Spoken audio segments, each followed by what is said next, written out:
పల్లెంది పడిమెట్ల పైకెక్కి గుడికేగు భక్తులకు ఎదురొచ్చే బంగారు స్వామి ఇరుముడులు స్పృశించి శుభమనుచు దీవించి జన బృందముల చేరే జగమేలు స్వామి తన భక్తులొనరిల్చు తప్పులకు తడబడి ఒక పక్క ఒరిగెన ఓంకారమూర్తి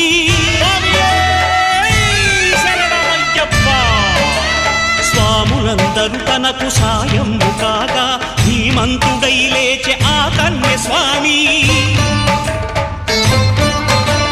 పట్టబంధము వీడి భక్తతతికై